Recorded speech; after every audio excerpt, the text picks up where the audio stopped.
Hello everyone. So I'll begin with a question.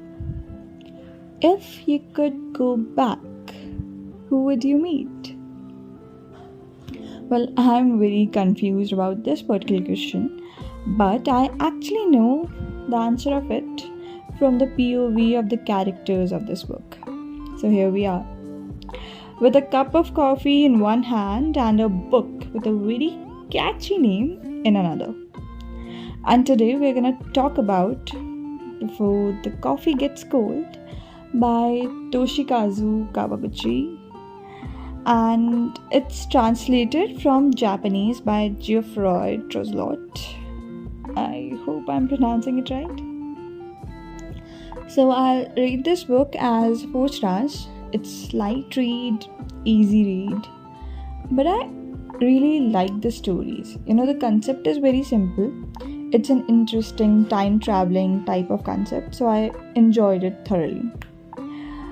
I actually didn't read the synopsis of the book, so I just went ahead with it. The plot is quite engaging, and it's connected by this one in a particular location. And actually, the location, it's a cafe, so that's something which gives depth to the book, because the lights and the clocks and the seating arrangement was something really really good, and probably kind of place we all I guess we all want in reality. Yeah. And I'll describe this book as charming yet agonizing, heartwarming, thought-provoking, for sure, and definitely a page turner. So I guess it basically explores the themes of missed opportunities, regrets, and the power of human connection. And that's why, the amount of time I had to take a pause and capture the essence of the book. So basically, there are 4 parts, or we would say 4 contents, relying on character driven stories.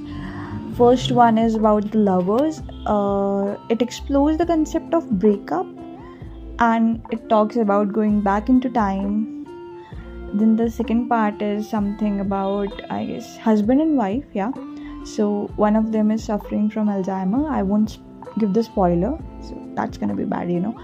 Yeah, so again, going back into time. Third one is about 2 sisters, and one dies, so again going back into time, I would say.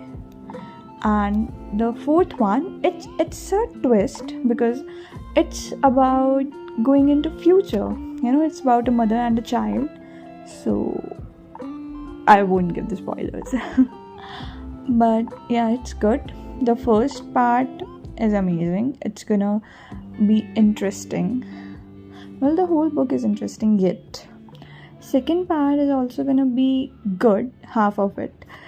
Then you have to take a pause. You have to keep the book aside and you have to think, okay. Then third part, it's gonna be like a little boring maybe. And fourth part, again, it's gonna catch the pace accordingly. There are certain rules though, which makes the whole concept very interesting about going back into time, that you cannot actually get up from your seat, or you cannot go back into cafe if you haven't visited it, and you have to drink the coffee before it gets cold. So that's the whole concept of the title, Before the Coffee Gets Cold. And there are certain more rules which actually we won't discuss, because obviously spoilers are not a good part of book reviews, and we don't prefer giving spoilers, because that's gonna make the whole thing a little less interesting, right? Moreover, I would say the challenging part is the Japanese words, because they are kind of hard to grasp on. For example, funisila, I guess. See, it's hard. For example, Kazu and the character name, okay? Hirai, again, the character name. So it's hard.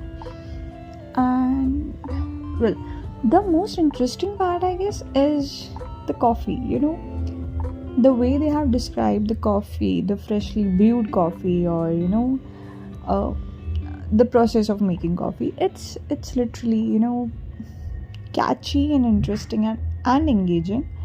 So for people who love coffee, they should definitely give a shot, and who don't, they should also give it a shot. And I guess it's actually really nice, and good book, like good read, obviously, worth a shot, definitely.